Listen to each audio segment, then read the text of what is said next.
In 148 through 153, we're asked to write the equation for each graph. So, what we'll notice about this one is the shape of the parent function, or the shape of this transformed function, looks like y equals x cubed. It looks like a cubic. Let's graph y equals x cubed. 0 cubed is 0, 1 cubed is 1, 2 cubed is 8, that's off the graph. Negative 1 cubed is negative 1, and negative 2 cubed is negative 8, also off the graph. So this is a graph of what the parent function looks like. And our transformed function, it looks like, is translated right 3. And what we'll notice about the y values is that they are half as much. So those two transformations give us an equation of y is equal to 1/2 on the outside of the function, since we are multiplying the y values by 1/2, times x minus 3 cubed, and the x minus 3 replacing the x moves the graph 3 units to the right. In 149, our parent function is the logarithmic function, y equals log base 2 of x. And remember, for a logarithmic function, the y values are the exponents. So when the exponent is 2, the x value is going to be 4. When the exponent y is 1, then the x value is 2 to the 1, which is 2. When the y value is 0, then x is 2 to the 0, which is 1. When the y value is negative 1, then the x value is 2 to the negative 1, which is 1/2. So this gives us the basic shape for the parent function. Now let's take a look at our graph that we're writing the equation for. And I think what we'll notice here is that this is pretty much just a strict translation 2 to the left. And so the transformed function is y equals log base 2 of x plus 2, since replacing x with x plus 2 moves the graph 2 to the left.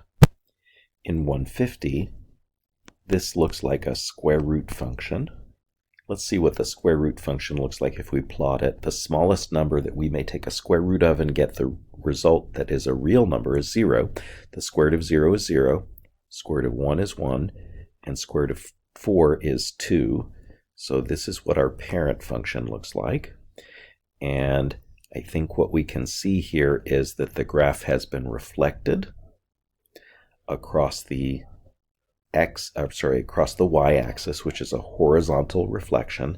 And then also the y values have been multiplied by 2, so we have a vertical stretch. So y is equal to 2 times on the outside the square root of the opposite of x, since replacing x with the opposite of x reflects the graph horizontally. In 151, the classic V-shape is the shape of an absolute value graph. Let's remember what the absolute value graph looks like. If x is negative 2, the absolute value of negative 2 is 2, absolute value of negative 1 is 1, absolute value of 0 is 0, absolute value of 1 is 1, and absolute value of 2 is 2. So we get a graph that looks like a V shape with a vertex at the origin. And our transformed graph is moved 5 downward and is vertically stretched by a factor of 3, since normally on the parent function, when we go over 1, we go up 1. For the transformed function, it's up 3. So y is equal to 3 times on the outside. We'll perform the vertical stretch. The absolute value of x, because there are no horizontal transformations here, minus 5, because the graph has been translated 5 downward. In 152, this graph has the shape of an exponential function. And let's remember what the exponential function looks like. If x is negative 1, the y value is 2 to the negative 1, which is 1/2. If x is 0, the y value is 2 to the 0, which is 1. If x is 1, 2 to the 1 is 2. If x is 2, 2 to the 2 is 4. So what's happened to this graph? The resulting graph has been reflected horizontally. So that's replacing x with negative x. And it doesn't look like we have a horizontal translation, but we do have a vertical translation up 1. So the transformed function has an equation y equals 2 to the negative x, that's performing the horizontal flip, and then plus 1 for the translation up 1. In 153, our parent function is y equals x squared. Let's remember what that parent function looks like. Negative 2 squared is 4, negative 1 squared is 1, 0 squared is 0, 1 squared is 1, 2 squared is 4. And this graph has just been translated left and down. So how far did each point move? We can just pick the vertex for that. The graph moved left 3 and down 5.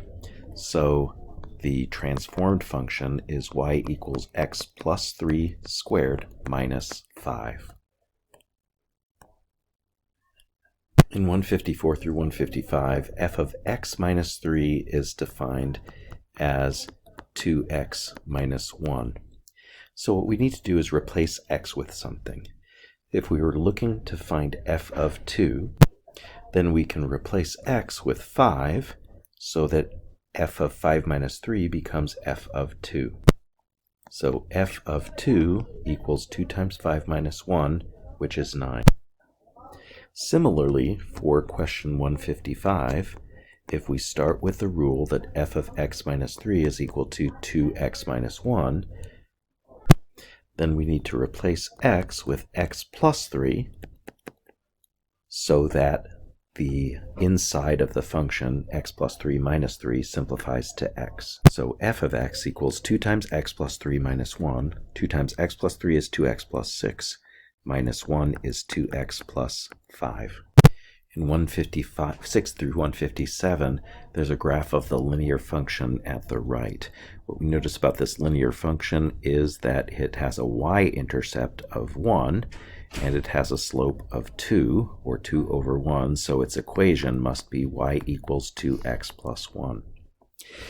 In 156, we are told that the equation is y equals f of x minus 4. That means that f of x minus 4 must be equal to 2x plus 1. They are both the equation of the function there. And so we're looking for the equation that defines the function f of x. So we're going to replace x with something. And we want to do a replacement that will give us the inside of the parentheses equal to x. So I'm going to replace x with x plus 4, and then we get f of x equals 2 times x plus 4, which is 2x plus 8, plus 1 gives us 2x plus 9. In 157, we are told that the graph of the equation is also y equals g of x minus 4. So g of x minus 4 must also be equal to 2x plus 1. We are looking for the equation that defines function g. Here, in order to solve for g of x, we just need to add 4 to both sides. So g of x is equal to 2x plus 5. In 158, the graph of g of x is given. We are to sketch the graph of y equals g of negative x plus 3. One's a horizontal transformation, and that replacing x with negative x is going to be a horizontal reflection. So that would be across the across the y axis, and plus 3 translates the graph up 3. So we can do either one first, since one's horizontal and one's vertical. So if we translate up 3 first, then we can move every point up 3.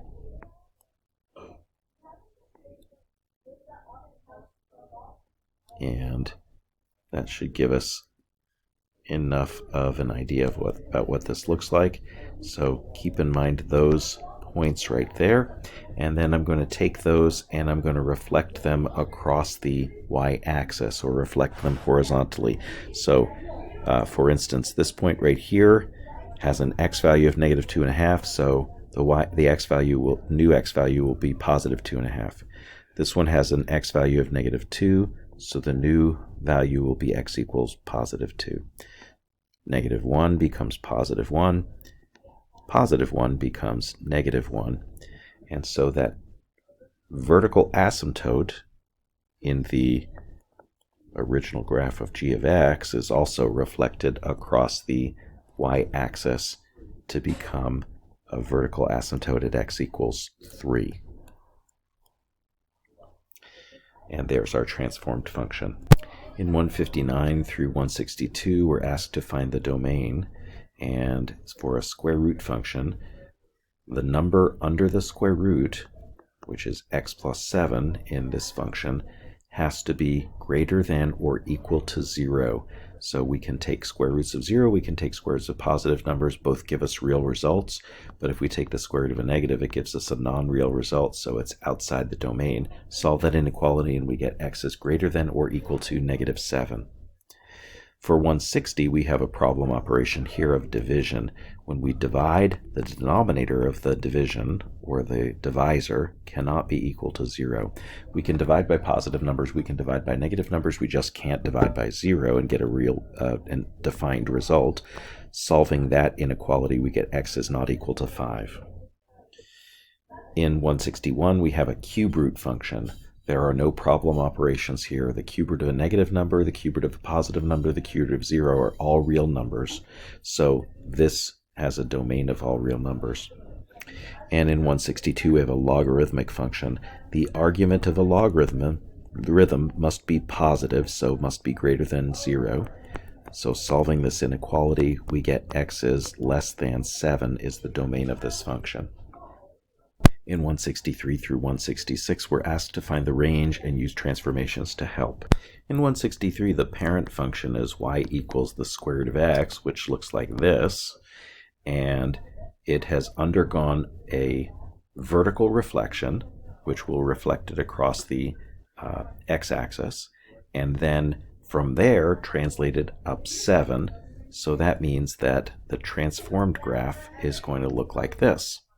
So the top y value here is 7, and so that means all of the y values are less than or equal to 7, and that's the range of that transformed function.